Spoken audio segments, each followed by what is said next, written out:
For years, parents trusted him, children laughed with him. Neighbors respected him. He entertained at parties, dressed as a clown, smiling beneath bright face paint. But behind the costume, behind the laughter, investigators would eventually uncover something horrifying, because beneath an ordinary suburban home, police discovered a nightmare hidden in darkness. Bodies, dozens of them and at the center of it all was a man named John Wayne Gacy, a serial killer so disturbing the world would remember him forever as the killer clown. This is Final Docket. Long before the murders shocked America, John Wayne Gacy appeared to live a normal life. Born in Chicago in 1942, Gacy struggled through a difficult childhood. His father was reportedly abusive, often insulting him and questioning his masculinity. Friends later described Gacy as someone desperate for approval, someone who wanted to be respected.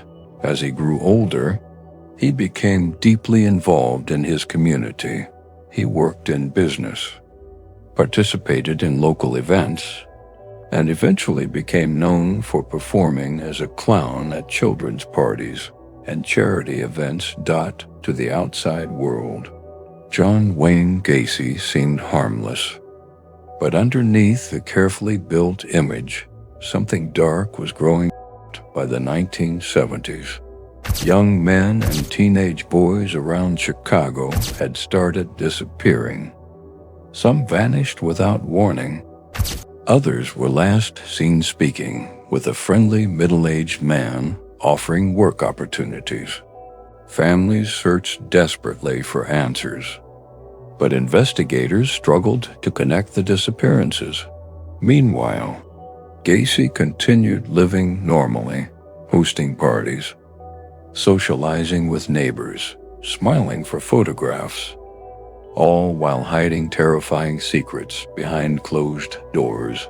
Everything changed in December of 1978. A 15-year-old boy named Robert Pius suddenly disappeared after telling his mother he was meeting a contractor about a possible job. That contractor was John Wayne Gacy. This time, investigators looked closer, and almost immediately, strange details began piling up. Gacy's explanations changed repeatedly. His behavior became increasingly suspicious, and officers reportedly noticed a terrible odor coming from his home. What police discovered next would shock the entire country.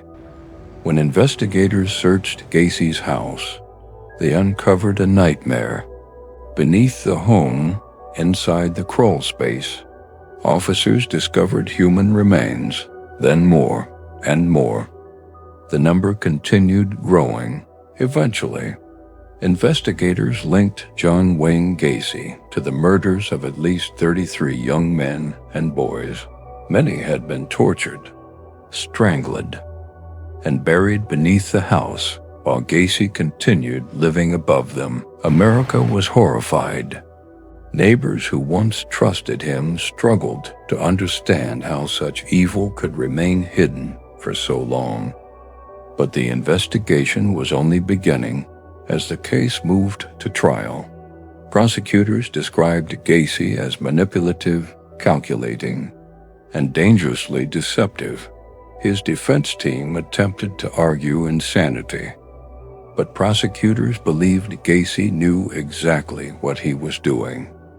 The evidence against him was overwhelming. Survivor testimony, physical evidence, and the horrifying discoveries inside his home. The courtroom became filled with grief, anger, and disbelief. Families of the victims sat only feet away from the man accused of stealing their children. Then, finally, the jury reached its verdict. John Wayne Gacy was sentenced to death. As news coverage spread across America, one detail disturbed people more than anything else. John Wayne Gacy had often performed as a clown. Dressed as characters named Pogo and Patches, he entertained children at events and hospitals. The contrast terrified the public. A smiling clown, hiding unimaginable violence beneath the makeup. Over time, Gacy became one of the most infamous serial killers in American history, and the image of the killer clown would remain burned into popular culture for decades. On May 10, 1994, after spending years on death row, John Wayne Gacy was executed by lethal injection.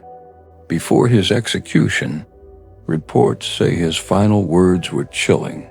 He reportedly told prison officials, "Kiss my ass."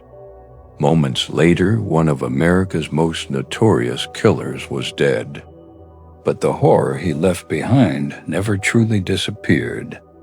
For the families of the victims, the pain continued long after the execution chamber went silent, and decades later, John Wayne Gacy remains a terrifying reminder that sometimes the most dangerous monsters are the ones hiding behind a smile.